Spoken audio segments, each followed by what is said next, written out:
Chers amis fidèles du Padre Pio, bonjour, mon nom est Jean Goyard et vous assistez au programme grâce au Padre Pio. Et nous nous retrouvons une fois de plus autour du Padre Pio, de notre bon et saint Padre Pio, pour parler de lui et pour commenter vos commentaires cette fois-ci. Et vous allez voir que c'est une chose qui est toujours intéressante d'avoir cette interlocution. Nous discutons un petit peu ensemble, puisque on est confinés, on est bloqués, donc on va essayer d'avoir une discussion malgré tout, disons, malgré le confinement. Vincent nous écrit en nous disant « Bonjour, j'ai trouvé vos vidéos en plein confinement, justement. J'ai été heureusement surpris et aujourd'hui ma vie est guidée vers le mieux et plus haut que moi. Je témoigne et je confirme. Vous faites une bonne œuvre, je partage vos vidéos. » Eh bien, si l'enthousiasme n'avait pas mené à l'action, on dirait que l'amour du bien n'aurait pas été suffisant. Mais justement, Vincent nous montre que il avait un vrai amour du bien et il veut partager, il veut faire connaître le Padre Pio de toutes les façons possibles, imaginables. C'est rétribuer le Padre Pio des grâces qu'il nous donne, c'est vrai. Et il le fait en essayant de porter le message du Padre Pio dans le maximum de foyers possible. Bien. Merci Vincent. En fait, les fidèles du Padre Pio sont animés par le désir que le bien se répande. D'ailleurs, c'est grâce aux auditeurs que le Padre Pio pourra être largement connu et aimé. Vous le savez, notre chaîne a beaucoup progressé grâce à eux, grâce à vous tous. Si quelqu'un ne l'a pas encore fait, qu'il le fasse vite. Nous voulons faire connaître le Padre Pio pour qu'il arrache les âmes aux griffes du diable. Stéphanie, bonjour Monsieur Goyard. À chacune des vidéos, j'ai l'impression que Padre Pio nous parle. Bien sûr, il parle à tous, mais à chaque fois, ce sont des sujets qui me prennent et qui pourraient m'être adressés. Bon, ça, c'est typique de l'action de notre saint Padre Pio. Il donne l'impression de ne parler que pour nous, qu'il nous parle personnellement. C'est en raison, en fait, d'un don qu'il a reçu de son vivant. Le Saint-Esprit enfourche ses paroles et chevauche sur le Padre Pio. De sorte qu'en réalité, c'est le Saint-Esprit qui nous parle. Eh bien, ce sont des grâces qui viennent de Dieu à travers le Padre Pio, qui est un canal de grâce. Dieu choisit le canal de grâce. Vous vous rappelez que Saint Bernard était appelé la conscience de l'Occident, Saint Louis Grigny-Montfort, le prophète de la vraie dévotion de la Sainte Vierge. Bon, eh bien, le Padre Pio est évidemment le modèle du prêtre pour le XXe, XXIe siècle, et avec la messe, la confession, la prière, la souffrance, il a accompli sa mission. J'ai été ému aux larmes en regardant cette vidéo. Je me trouve actuellement dans une impasse. Que Padre Pio m'aide à me relever. Le démon m'envoie des tentations et des pièges sous le masque de la vertu. Je pensais que donner tout de moi pour les autres était ce qu'il fallait faire, mais je vois que je me suis égaré à trop vouloir aider mes proches. Que le bon saint Padre Pio m'aide à y voir plus clair et à mettre de l'ordre dans tout ça. J'ai besoin de l'aide du Seigneur. Veuillez prier pour moi. Merci beaucoup. Eh bien, prions pour Stéphanie. Que chacun ait une pensée. Un Ave Maria, par exemple, multiplié par 37 000. Eh bien, voyez, nous pouvons tous prier pour les autres. Nous devons le faire. Nous sommes une espèce de famille, nous sommes une espèce de, je ne dirais pas une confraternité, une communauté dans une certaine mesure. Nous sommes une espèce de famille spirituelle, nous partageons les mêmes désirs, les mêmes principes, les mêmes convictions, les mêmes sentiments souvent. Donc vous voyez, on peut faire ensemble cela. Eh bien, prions pour Stéphanie, faisons ensemble cette prière pour Stéphanie. Chacun de notre côté. Bien. Il est vrai que, pour reprendre ce que dit Stéphanie, il est vrai que pour certaines choses, charité bien ordonnée commence par soi-même. L'ordre véritable, c'est d'abord aimer Dieu par-dessus toute chose, et donc plus que nous. C'est pour ça que nous faisons tout en fonction de lui. 2. S'aimer soi-même. Par exemple, soigner son propre équilibre, dans le cas de Stéphanie, là, son propre équilibre psychologique, soigner sa santé, la santé de son corps, mais la santé de son âme encore plus, bien entendu. Et troisièmement, en troisième degré, aimer son prochain comme soi-même pour l'amour de Dieu. Bon. Choucroutchou, qui nous a déjà parlé, j'ai déjà commenté certaines choses qu'elle a écrites. Je confirme, le saint Padre Pio change la vie des gens et apaise. Oui, parce qu'on commentait que vraiment, si on s'approchait du Padre Pio, notre vie changerait. Eh bien oui, elle change. Sa présence dans ma vie, continue Choucroutchou, me rend plus apaisée et plus forte. Quand on se sait accompagner au quotidien, à chaque instant de sa vie, par le Padre Pio, à quoi bon s'inquiéter? Au contraire, il nous renforce dans notre foi catholique et évidemment dans notre amour pour Dieu et la Vierge Marie. Bon, je souscris bien entendu à 100%. C'est le cas d'ailleurs de tous les protégés du Padre Pio. Tous les fidèles du Padre Pio qui suivent cette chaîne ont-ils eu à cœur de prier pour eux, par exemple, un Ave Maria. Je ne sais pas si ça vous a traversé l'idée, mais j'aimerais vous suggérer justement. Vous savez pourquoi je vous dis cela, n'est-ce pas? C'est parce que vous avez reçu par un canal ou un autre, vous avez reçu des nouvelles du Padre Pio, soit une vidéo qui vous est tombée dessus, une publicité que vous avez vue, une photographie qui vous a été envoyée, je ne sais pas. Il y a eu plusieurs canaux, mais pour vous, en tout cas, ça a été gratuit. Eh bien, pour quelqu'un, cela n'a pas été gratuit. Parce que cette photo ou cette publicité ou que sais-je, ce sont les protégés du Padre Pio qui vous l'ont offert. Parce qu'ils se donnent à promouvoir cette chaîne par un sacrifice régulier. Alors, on dit que la vertu de gratitude est plus rare en ce monde que la vertu de chasteté. Eh bien, nous, fidèles du Padre Pio, pratiquons cette vertu, rendons à Dieu et à César ce qui leur revient respectivement, et rendons au Padre Pio ce qui revient au Padre Pio, et rendons aux protégés du Padre Pio ce qui leur revient. Autrement dit, tout sacrifice mérite rétribution, et leur sacrifice mérite de notre part de la gratitude, une prière, parce que c'est la façon dont nous pouvons le mieux faire la rétribution pour eux. Donc je vous demande si vous voulez bien prier un Ave Maria. Si vous vous faites un chapelet, c'est encore mieux, mais au moins un Ave Maria pour chacun des protégés du Padre Pio.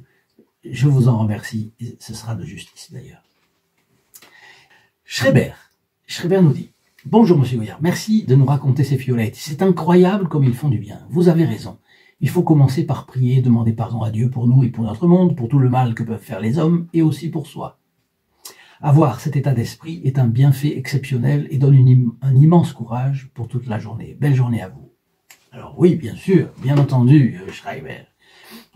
Prions et faisons quelque chose de plus pour le Padre Pio. Quel plaisir pour nous, quelle joie de la conscience nous avons de faire quelque chose de plus pour lui. Non seulement nous en sommes contents, mais on le sentira toujours à nos côtés au quotidien. Daisy nous dit « Bonjour Monsieur Goyard, que Dieu vous bénisse en abondance. Saint Padre Pio est maintenant présent dans ma vie. J'ai confiance qu'il intercède pour nous. J'ai cette foi et cette espérance qui viennent de Dieu. Notre Seigneur Jésus-Christ nous demande de changer, alors je demande au Saint Padre Pio de me mener à la Sainte Vierge Marie. » Ça c'est la meilleure intention du monde, et le Padre Pio vous amènera, Daisy, vous amènera à la Vierge Marie, je vous garantis. Et puis qui est avec la Vierge Marie ne craint rien. Alors là, ne craint rien. Lui, Padre Pio, qui a œuvré pour le Christ, sait comment ramener notre âme à Dieu. C'est Daisy qui continue. Même dans les situations difficiles, Dieu vient à notre aide. Demandons à Saint Padre Pio de nous guider, et il le fait. Merci. Oui, exactement. En réalité, nous sommes écoutés. Nos prières montent comme le Padre Pio en fait de l'encens qui monte vers le bon Dieu. Et donc, prions et faisons quelque chose de plus toujours pour lui. Nous serons contents. Et voilà Carpassa qui nous raconte. Bonjour, cher ami. Je vous ai déjà dit combien j'ai toujours hâte de voir vos vidéos et entendre parler de Padre Pio. J'ai eu un AVC, avec les 2 carotides bouchées à presque 90%. Ouf. Après avoir passé une IRM, j'ai immédiatement été transféré dans un hôpital plus compétent, éloigné à 90 km environ de ma famille. Dès le début de cette attaque cérébrale, j'ai gardé mon calme, et même durant l'IRM et pendant mon transfert. J'ai été très surprise de garder mon calme dans ces circonstances qui étaient graves pour moi.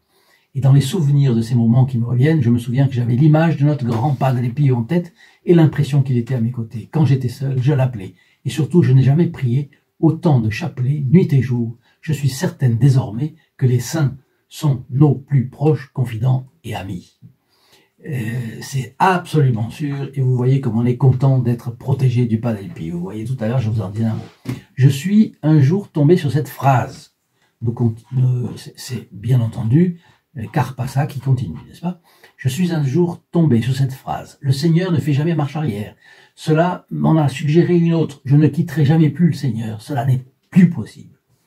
Vous voyez la résolution ferme de Carpassa. Je suis très, très, très heureux de lire cela. À cette occasion, je suis passé assez près de la mort. J'en ai été épargné. Et je portais la médaille de Marie, notre mère. Je pense que c'est la médaille miraculeuse dont elle veut parler. La médaille de la rue du Bac, Paris. donné à Sainte Catherine Labouré en 1830, vous le savez. Et maintenant, je ne fume plus et je ne ressens même plus l'envie de boire de temps en temps un verre d'alcool. Donc elle a profité de ce confinement, au lieu de se laisser aller comme certains le font, non, discipline dans la vie spirituelle, des prières qu'on continue à dire, comme on le faisait avant, ou alors plus qu'avant, et j'espère plus qu'avant, et en même temps, elle a coupé la cigarette et elle a coupé l'alcool. Fantastique. Bon, mon cardiologue me recommande un verre de vin rouge, pas un boc, pas un litre, non, un verre de vin rouge à midi et le soir. Donc, mais enfin, ça c'est différent. J'espère de tout mon cœur, le vin en quantité modérée réjouit le cœur du juste. C'est la Bible qui le dit, parole de révélée. J'espère, elle continue. J'espère de tout mon cœur qu'un nombre infini de personnes pourront trouver ce réconfort, cette confiance, cette quiétude, cette force en notre Padre Pio et notre tendre et douce mère. Alors là, je fais une petite parenthèse. Certains n'ont pas de consolation, certains en ont. Bon. Les consolations, qu'est-ce que c'est? Ce sont des grâces sensibles. Ça ne veut pas dire que quand on n'a pas de consolation, on n'a pas de grâce. C'est pas vrai. On a toujours la grâce nécessaire. Mais même on a la grâce surabondante, parce qu'aujourd'hui, dans le monde d'aujourd'hui, si on n'a pas la grâce surabondante, comment tenir? Bon, mais elle n'est pas toujours sensible. On ne la voit pas. Vous rappelez-vous, Sainte Thérèse d'Avila, qui se plaignait, elle avait appelé pendant des jours et des jours le Seigneur contre des tentations importantes, et à la fin, quand elle l'a appelé, mais Seigneur, où étiez-vous quand je vous ai appelé?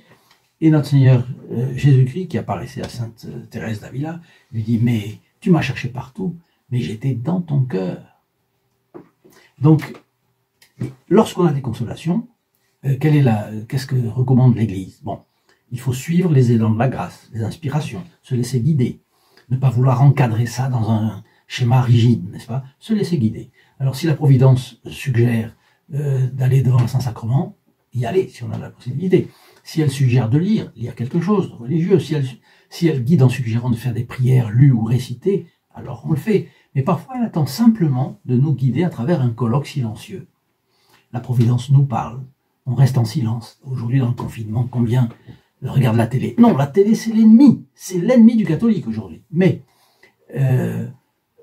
si la Providence demande de dialoguer, de se confier, de vous rappeler quelqu'un, c'est le curé d'Ars qui voyait quelqu'un, un paysan qui était là et qui restait des heures devant le Saint-Sacrement, tous les jours ou presque, et alors un jour il lui demande, qu'est-ce que vous faites? Vous êtes là, vous priez? Et alors le paysan lui disait, non, je reste devant lui parce que je l'avise et il m'avise. C'est très joli, hein, très très joli, mais c'est ça, on peut rester en silence avec le bon Dieu, aller dans une église aussi, bien sûr, si on a la possibilité, c'est encore mieux. Et quand il n'y a pas de consolation, eh bien, il y a des personnes, vous êtes, quand il y a beaucoup de monde qui suit une émission comme ça, là, c'est évident qu'il y en a qui ont des consolations et d'autres qui n'en ont pas. Et donc, des personnes qui peuvent se dire, non, mais j'ai pas de consolation, alors je suis ignoré par le bon Dieu, ignoré par le Padre Pio. Non, c'est pas vrai. C'est pas vrai. Nous avons vu dans les émissions sur le Padre Pio et Sainte Thérèse de l'Enfant Jésus, parce que les deux ont eu une voix très, très curieuse. Le Padre Pio est un saint extraordinaire, et Sainte Thérèse de l'Enfant Jésus était une sainte, comme ça, elle disait elle-même, pour être à la portée de tout le monde. Mais en réalité, comme nous l'avons vu aussi, le Padre Pio a suivi la petite voix de Sainte Thérèse de l'Enfant Jésus. Il l'a dit, il l'a montré. Mais, voilà, on a l'impression d'être sec, d'être seulement éprouvé, abandonné, seul aux prises avec les difficultés, et on est un peu désemparé. Eh bien, non, c'est une impression. Et vous savez que l'impression, il n'est pas bon qu'un homme se guide aux impressions. Intelligence, volonté, sensibilité. Notre intelligence doit éclairer notre volonté. Notre volonté doit commander à la sensibilité. Et donc,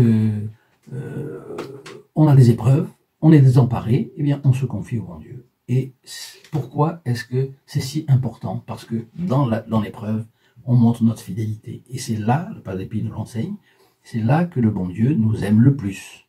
Et enfin, Rosemée, qui nous écrit « Bonjour, j'habite à Villefranche de Conflans, dans les Pyrénées-Orientales. Pendant tout l'été, j'ai distribué des images de Padre Pio que je fais bénir par le prêtre de la ville. Je travaille dans une boutique de souvenirs, donc j'ai eu beaucoup de clients.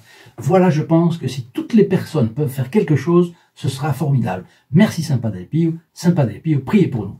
Bravo Rosemée, je vous remercie beaucoup de deux choses. Votre message, d'abord, parce que il montre, comme tout à l'heure, et Vincent, vous avez l'enthousiasme, l'amour du bon Dieu, du Padre Pio, et le résultat, c'est que vous avez agi. Si, je répète, si on n'agit pas, on peut se demander si l'amour est bon. Mais là, l'amour était bon puisque vous avez bougé. Eh bien, merci et continuez à le faire, Rosemée. Mais il y a une autre chose pour laquelle je vous remercie de tout cœur. Vous m'avez dit, j'habite à Villefranche de Conflans. D'ailleurs, c'est une chose que j'aimerais. Quand vous mettez des commentaires, dites d'où vous êtes.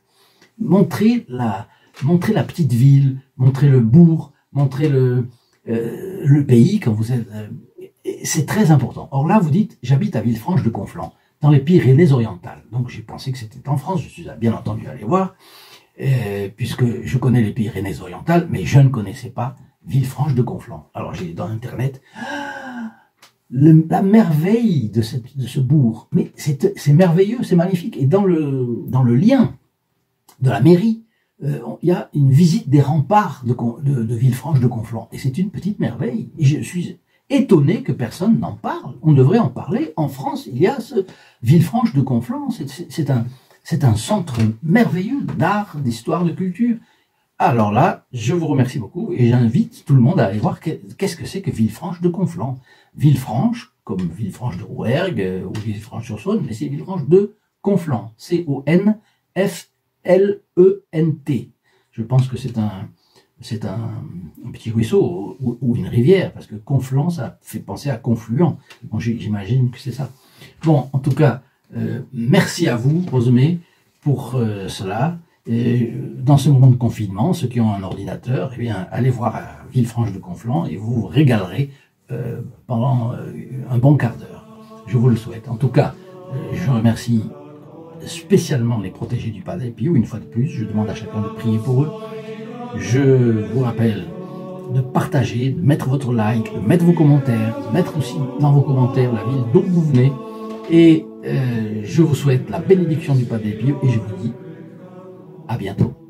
Au revoir.